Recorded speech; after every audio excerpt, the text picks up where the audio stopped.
Perfect. Right, so here we are, your lovely new caravan. Now I take it you're brand new to caravanning. Yeah.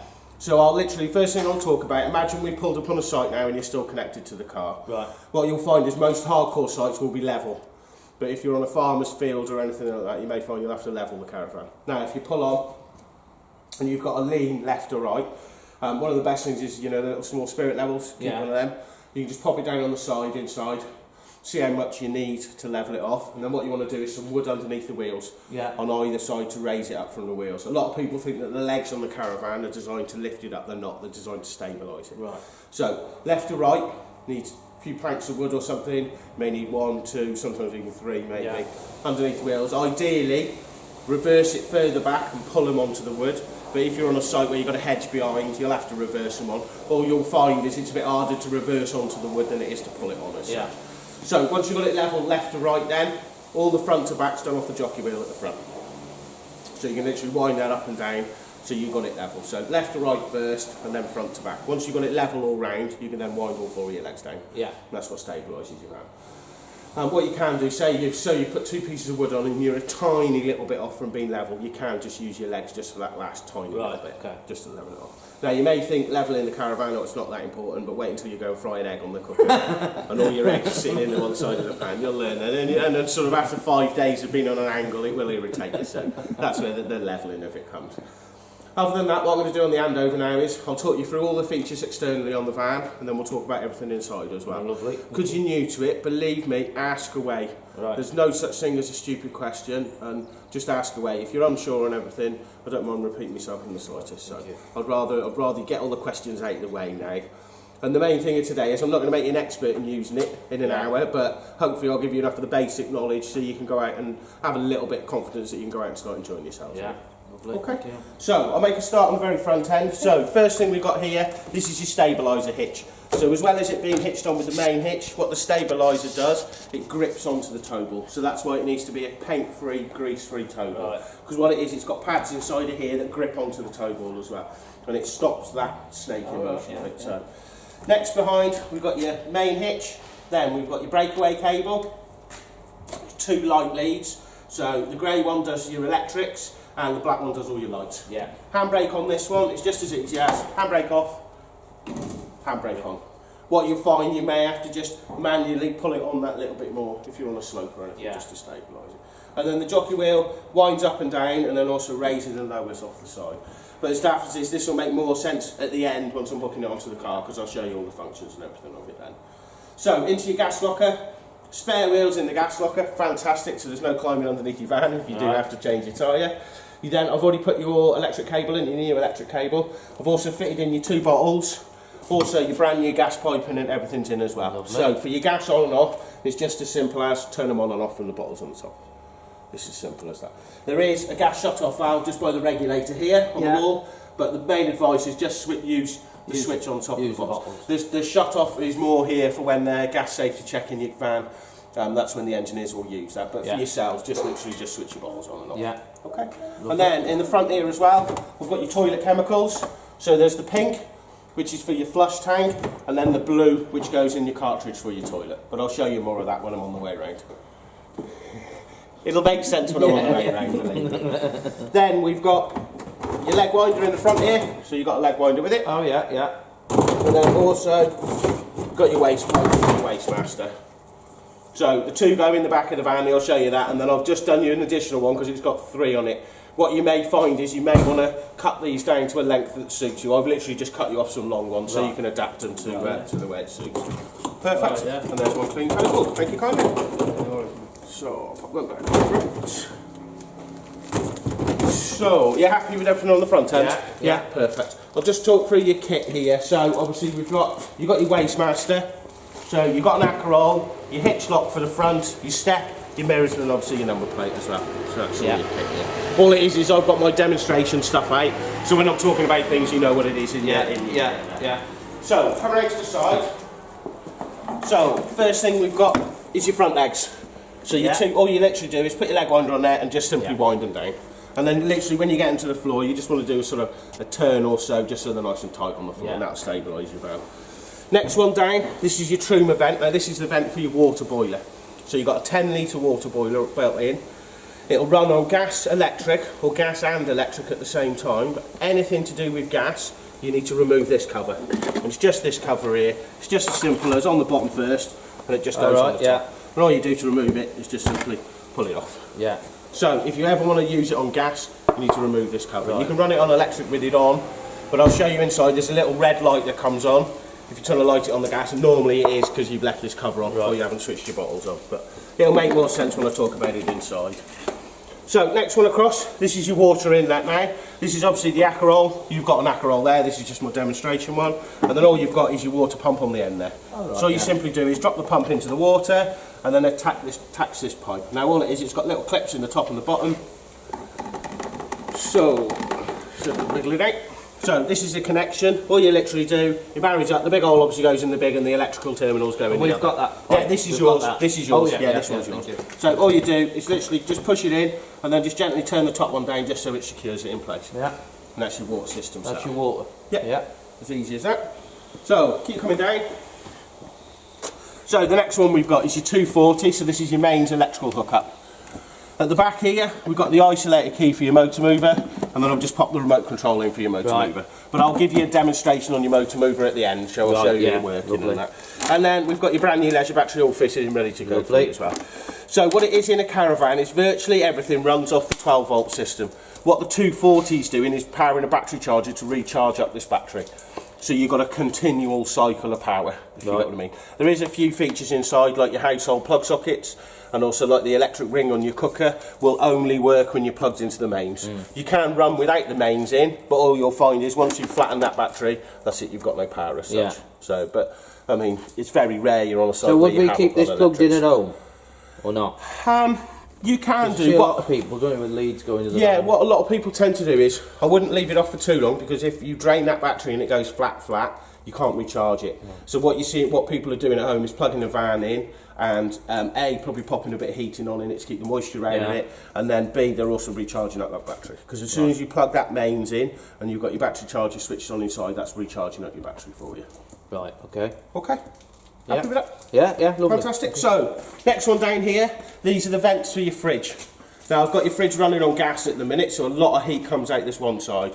But even if you've got running on electric, heat is dispensed out the back of here. It's no different than our fridges at home. All it is we don't walk around the back of your fridges at home, so you don't notice how much heat they chuck out. But that's what they're just your fridge vents.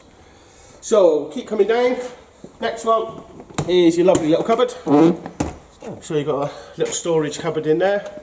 Or if the kids are really irritating, you can bung one of the kids in there. Yeah, I think we get Matthew in there easy. And plus you can't open it from the inside, so once they're in, they're in. So, keep coming down. Next cupboard we've got here, this is underneath your bed now, so it's a dual access cupboard. You can get into it obviously through the side here, and also internally. Now, it has got an awning in here. We will leave it in the van. The main thing is there's no guarantee or anything on the awning. The van obviously is, but the awning is. Yeah, that's not a problem. It is as it is. We're going to give it a whirl. If it's no good, we'll just fling it. Yeah. So there you go. The main thing is it's in here for now. I've left it in here while we're doing the demonstration. Once I'm finished, I will take it out there and we'll lay it on the middle of the floor. So anything heavy, you always want to put it between the wheels of your caravan. If you've got this on the back end here, what you'll find is it will affect the way the caravan tows. So if you're ever carrying anything heavy, always put it between the axle of your caravan. Obviously, when you get onto site, again, you can shove whatever you want. So if the kids are irritating you again, you can shove them in here. Look at it. So we'll keep coming around the back. So on the back end, you'll see the handles the same as you've got on the front end. If you do ever have to pull or push your caravan around, always use the handles. Don't push on the bodywork of it as such, because you've got to remember it's only fiberglass, so there is a chance you'll crack it. So all the handles are supported, so you can give them a good pull or a push on your handles. So on the back end, waste outlets. So as I said, that's why you've got the 3 sections of pipe. Right. So you put your 3 pipes in, and then it goes into your waste master. And then your waste master then can lie underneath the van. So it's I got you. Yeah. But what you'll find is the waste master is just slightly bigger than your Akerol. So if you've run out of water, 9 out of 10 times you've filled your waste master as well. Right. So what you'll find is when you run out of water, you'll be going to the tap to go and fill your Akerol, and also taking your waste master to empty that at the same time. Okay. And then obviously, your 2 rear legs are both on the back end. So your front ones are on the sides, and your 2 rear legs are on the back. Right. And you have already got the plastic feet on there as well. So they're good if you're on a grassy surface or anything. What it does, it just distributes the weight. You'll find if they haven't got them on, what you find is your legs will sink. Yeah. So with these now, it will support it if you're on a muddy field Lovely. or anything. So, next bit round, the exciting bit, your toilet. So, what it is. Have you ever seen one of these before? I haven't, no. No, right. Oh, these two have. Oh, there you go then. So, this is your toilet cassette. So this is where all the goodies from your toilet goes. Okay. So what it is in here is the blue liquid. It's roughly, normally, about a capful. So you just stick a capful of that grey liquid in. I will get someone to give that a clean. You stick a capful of the blue liquid inside here. What that does is start to break down all the nasties in here and also neutralises all the odour. So it doesn't smell like a toilet cassette. It just smells like... Is that all you have to put in? Yeah, just the blue liquid. Just one capful? Yeah, about one capful. Oh, if you read on the bottles, is that all the different makes are slightly different, but it's about a capful in there. Oh, right. And then the next thing that's in here is your flush tank. So rather than using your Akerol, your fresh water, it's got its own sort of 4 to 5 litre water tank here. So this is where your pink liquid goes in with some water, and then this is what flushes your toilet. So you've got the blue liquid in the bottom, which neutralises all the smells and everything in the container, where the pink liquid flushes the toilet and it's like a fragrant smell, so it makes it smell. So that has to be filled up with water? Yeah, so water, and then it's about the same again, it's about a capful of the pink liquid. Pink. So the easiest way of remembering it is the woman on top, so pink on the top and blue in the bottom. Yeah, Okay. remember that. Okay, now when it comes to winter time, you will need to drain this tank out. So what you need to do, as daft as it sounds, is just simply hold the button down on the toilet and flush it until you've got all that solution out. Right. The main advice with this, if you're going to use your toilet a lot, I'd fill it up. If you're only away for a weekend and you've got a toilet block right near you, I'd probably only stick about a litre of water in it. Yeah. So fill it up to the amount that you need in there as such. I wouldn't just fill it up on your first trip out. I'd just stick a bit in there. It's easier to top it back up than it is to stand there with your button on the thing emptying the tank back out. Yeah, yeah. Okay, and then when it's your turn to empty the cassette, because it's always our turn, all you do is unscrew your cap. Right. Don't stick it on the wall at the pit where you're sticking it, stick it by your feet, because if you knock that in with your arm, I wouldn't want to go down in the pit to go and get it back out. And all you literally do is just tip it up and hold down the button at the back. All right. All the button at the back is an air release, and then all the goodness will come out at the end there, and then all you simply do is rinse it off, bung some blue liquid back in, and just simply just slide it back. That's simple enough. So it's not as horrific as you think it is, and that blue liquid is, it just smells of blue liquid. That's it. Okay. Okay? Right, yeah. That's okay. Happy with that? Yeah. Even though Mum looks horrified, it's not going to be your job emptying the toilet then. He is. Yours beer on it. So, your door, fantastic. It has just got one of the manual clips. So even if the kids come along and rag your door, it will always come off because it's just held in there, so there's no catches or anything to pull off. And then you have got the lovely barn style split door as well. Can we just talk about tyre pressure while I look at them? Yes. Do we know what goes with them? No, I don't. I can find out. That's all right. Yeah. I know your wheel nuts are 115 newton meters. As for the tyre pressures, I'll have to ask one of the mechanics and we'll double check on them. They're all slightly different, you see, so I don't want to give you any false information. No, it's lovely, thank you. I know your wheel nuts are 115 newton meters. For your wheel nuts, they've been checked in the PDI. I'll do them again for you today, but from today onwards, it's down to yourselves. Yeah. The main thing is with caravans, they're left unattended for long periods of time. You don't know if anyone's been trying to pinch your wheels or anything. Yeah. And believe me, something that takes 30 seconds to check will give you a lot of peace of mind when you're towing down the road, especially because you're new to it as well. So if you've got a torque wrench, fantastic. If not, you have got, this is what engages your motor mover. This is also your tyre iron as well. So you can literally just check your nuts with this. The main thing is just make sure they're tight. What do you mean engages? You took your motor mover. So your motor mover, so this is your motor mover here. To engage it, to put it on the wheel, you pop it on here and then just simply push it on. Oh, he says, I haven't taken it off. Oh, I see, yeah. I haven't taken it off from testing it. So, comes off the wheel, and then goes on the wheel as well. Yeah, see that. Okay. But I'll demonstrate that for you sorry, tracking you now. It's alright, no worries, no worries. So yeah, tyre pressures, I will find out for you afterwards. I'll ask one of the mechanics for you. So, keep coming down the outside. We've then got an external 240 socket, so you've got an external power source. So obviously when you're in your awning, you can run a stereo or lights or whatever you want right here. Then we've got your lovely wet locker. So any dirty walking boots or anything like that, or dirty towels or anything, you can chuck them in there, and it's a sealed sort of unit as such, and it's not going to leak anything into the van. Or if you're into your fishing and you put some fish in, the wife doesn't let you put them in the fish. So last one, external barbecue point. So what this is, all you need is the brass bayonet fitting that pushes up inside of there, and all you do is attach your gas pipe on the other end to your barbecue or your gas burner, whatever you want externally. Yeah. And all that does is pull off your bottles from inside there, so you can run a gas barbecue or whatever you want outside. If you do any cooking outside, just make sure you're not cooking inside the awning. Yeah. So obviously carbon monoxide and human beings aren't a good mix. You'll sleep well, that'll be the main thing. And then obviously your last front leg's just on the front side there. Lovely. That's about it for the outside. Happy? Yeah? Yeah? Yeah. Right, while we're stood outside, let me grab the keys. So, you have got an alarm system fitted on the van. Oh. So, it's got a tilt sensor as well as a motion sensor inside. So, if anyone lifts your van up, it'll trigger the alarm. Also, if anyone breaks in and moves around inside the van, it'll trigger the alarm again. I'll wait until the tractor goes.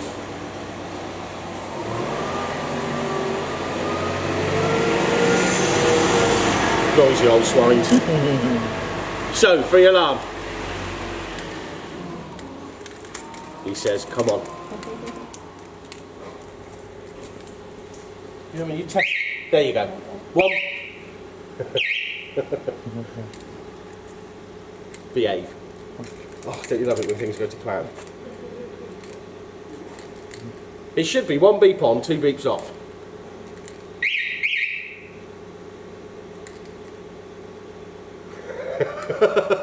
Oh, I love it when things work, don't you?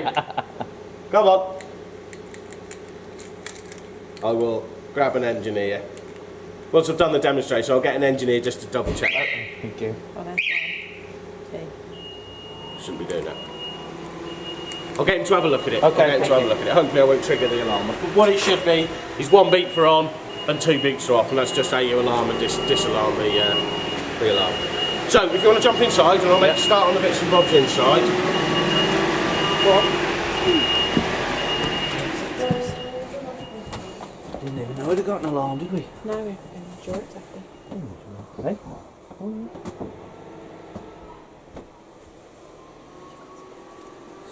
That was lovely, though. Right. So nice. That's right, I'm in and out of workshops all day, God knows what's on the bottom of the thing. So, the only bench I need to get into, that one there behind you, so I'll squeeze in here. So, underneath your bench, in the very top corner up here, this is your water boiler. Right. So that contains your 10-litre water tank. Do you see the little blue and yellow lever that's just down here where I'm pointing? Yeah. That's your drain off. So obviously in winter time you need to make sure you're draining all the fluids out, or if you're not using it for any period of time. Right. All you simply do is lift that yellow tap up so it sits straight up in the air. What that does is open a hole out directly below it, and it will drain all the contents of that water boiler out. And then all you need to do is go and open up your taps in your shower and just pull the last residual water out your pipework. That's your van winterised as such. So when you've drained the tank for your toilet, you drain this, pull the last bit of water through your taps, you're set for winter then. The main thing is if you leave any water in anything, you know what water does when it freezes, it expands, so it will burst all your pipes and things. Right. Okay. So the other bits, you have got 2 gas shut-off valves, one for your hot water, one for your fire down there. With that, if you do ever smell gas in here, really, it's just switch your bottles off in there. Yeah. These shut-off valves are more there if an engineer needs to work on your boiler or your fire or anything along those lines. Next thing along, we've got, this is your alarm box. It has got a tilter on it here. So what it is if you move it, just want to grab them keys. At least your alarm's definitely working. Yeah. So 2 beeps are off. So what this is an adjustment setting. So if you park it on a slope on your drive, what you'll have to do is come and adjust this to which way the van's leaning. Be slightly downhill then. So if you nose down, you may find it's alright, but if you're setting the alarm and it's going off, what you'll need to come in here and just knock it along to the plus side a bit more. Yeah. So plus means down and the minus means back. So whichever way your nose Yeah, in front nose to will back. be down. Yeah, so you may just have to move it on the forwards. You'll know you'll get it right because you'll set the alarm and it won't go off instantly. So for example, I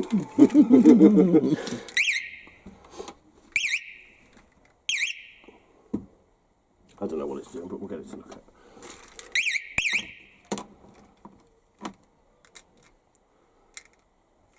Oh, you love it when things work, don't you? But you'll know you'll get it right because when you adjust that, the alarm won't go off instantly. Yeah. And we'll get, as daft as it is, it just needs new batteries in these remotes. Yeah. But Yeah. I'll get an engineer to have a look Okay, at that. thank you. So the next bit down, this is your box for your motor mover. So that's just the computerised system for your motor mover. This is like your mainline fuse. So if you've ever disconnected your battery or anything and you've accidentally touched the terminals together or anything as silly as that, that is your first fuse which will blow.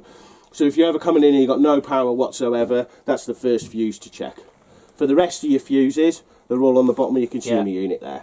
So they're all at the bottom. You've got your 240 breakers here. And then the other bits that are on this box. So the little light here, you're planning on taking your van abroad? Maybe eventually. Well, but if not, you not do, what it straight is, away. obviously the French and German do things backwards to us. So when you plug your power in, if that lights up, it means that the power's reversed externally. So it's then you need to look at an adapter or a rewire. But what it'll do, it'll literally just light up that light. It won't do any damage inside the van, but it also won't power it up. But it just lights up to let you know Just that the tell you power's that reversed externally. So you need to look for yeah. an adapter then to change it over. Next things you've got on the top is your battery charger. I would just leave that on constantly because then you know as soon as your mains power's plugged in, you know that's recharging up your battery for you. So the next two switches on the wall here, one's for the fire, as it says, the electric for the fire. Now this one for your water boiler. So for your water heater, this is the one and only thing you can do any damage to in this van is having that water heater switched on without pulling the water through your system first. So what you need to do is get into a habit as soon as you've finished and you're packing up, is switch that off. Switch your heater off. Yeah, switch that off. So that's just for your water boiler down here. Main reason being, what it is, when you get to your next site, one of the first things we do is plug our electric in. So you plug your electric in, and you're having a chat to the couple next door, you're gas bagging away, you've left that on, 10-15 minutes later you've burnt your element out inside there. So just get yourselves into a habit. I'll do it when I've finished the demonstration, I'll make sure I've switched it off for you. But that's the one and only thing you can do any damage to. On side there. Okay? Yeah, lovely. Right, so water boiler, two switches, electrics on there. As soon as you flick that switch, that's your water boiler heating up. It'll heat your water up to about 70 degrees. Okay? On the wall down here is for your gas. So let me just pin this back down so I remember before one of the kids gets in it and falls through it. So down the bottom here, this is for your boiler. So Ultra Store, same as it says inside there. So Ultra Store is your water tank. So all it is the grey collar turns on the outside. So you see when you turn it to the little flame, you'll hear it click and you'll see the green light come on inside there. So that means we're now heating your water on gas and electric at the same time. The main difference is now with the grey black bit on the outside, you can thermostatically control your water. So if you find your hot water's too hot for you, run it on the gas and then you can manually control the heat of your hot water. That's clever, isn't it?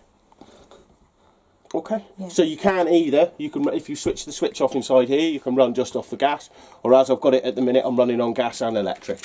The main reason for running on both, it speeds up the time that hot water tank will heat up. Right. The main reason you'd have the two on would be, say, shower time. So if the showers are a bit iffy on site, you want to shower in your van. If you switch the two switches on at the same time, what it will mean is once you've run out of hot water in that tank, it'll speed up the time it takes for that hot water to heat up. Because what you'll find is, once you've used all the hot water, your hot water will just run to cold. Because all it's doing then is drawing it out from the Aquarol and just drawing it straight into the tank. So you need to give it sort of... So it comes out the Aquarol into the boiler. Yeah. And then obviously distribute. Yeah, distributes it around the van. Yeah. Okay. So, you're happy with the gas and the electric for your hot water? Are you? Yeah. I know it's going to be a lot of information to take in. That is one of the main things you just need to remember is just get into a habit and make sure you switch that water boiler. Yeah. As for everything else in here, you can't do any damage to anything. You could leave whatever you want on there. It's just that one water boiler is the only thing. the red light flashing is telling us. This one here is your motion sensor for inside. Oh, okay. So this is your motion sensor for your alarm system. Yeah, okay. When I get that sorted. No. So I'll switch it off there on the gas, and then I'm also going to switch it off here on the electric as well, just so we know it's off now. So that's off for you. Right. Okay, so next one I'll do is your fire while I'm down here. So you've got gas controls on the fire there, but your electric controls are here. So ultra heat, it says on the top here, so that's your heater. So what it is, the switch inside there literally just powers up this little switch here. So all it is, the grey collar turns the same as the gas one, and it goes to 500, 1000, or up to 2000. Now all that is, that's the amount of power you send into that fire. So the more power you send to it, the faster that fire will heat up. So it'll work perfectly fine on 500, but all it is, it'll take longer to get hot, if you get what I mean. Where if you can run it on 2000, fantastic, because it'll literally doof, and it'll heat straight up for you. And then all it is, same as the gas, it's thermostatically controlled by the temperature on the black dial. So obviously 9's the hottest, down to 1, which is the lowest heat that it'll dispense. Okay? Yeah. So that's electric for your fire. So that one's gas, that was it, yeah. Yeah, so this is gas for your water boiler, and then electric for your fire next to it. Now, so all it is in your fire, you've got the gas burners as well as an electric element. So when you've got either the gas turned on or the electric turned on, all that's doing is convecting heat out the front of it. For the gas, it's really simple. All you need to do is turn it. Hear it clicking? Oh yeah. Yeah. All you do is just hold it down. When it stops clicking, lift your finger off. Poof. Lights. It's as easy as that. Yeah. Okay. No sparkers, no nothing. What you'll find is if you lift your finger off and it's still clicking, all you need to do is just hold it down again. But it will prime and ignite itself. Fantastic for you. Yeah. And then obviously it's 1 to 10 for your heat, whatever temperature you want it to come out at. So all this is doing now is pushing the heat out the front of the fire. But to circulate it, to get it blowing round the fan, this is your fan controls here. So turn it to the A, that's for anything hot. Now I've got it on 3 now, but what you'll hear is them fans will only kick in when that's up to temperature. So that may take 10 minutes, 12 minutes. By the time it's heated up, once that's got hot enough, it'll then kick the fans and it'll only blow hot air around. So the fans will only kick in when it's hot enough. Yeah, they are good. And obviously, as I say, so it's 1 to 5 or whatever speed. So if you're really, really cold, you fire on 10 and now up to 5. As soon as your fire's up to temperature, it'll just literally circulate, and it just blows it through all the little vents you'll see down by your feet, and that is where it blows it around for you. Lovely.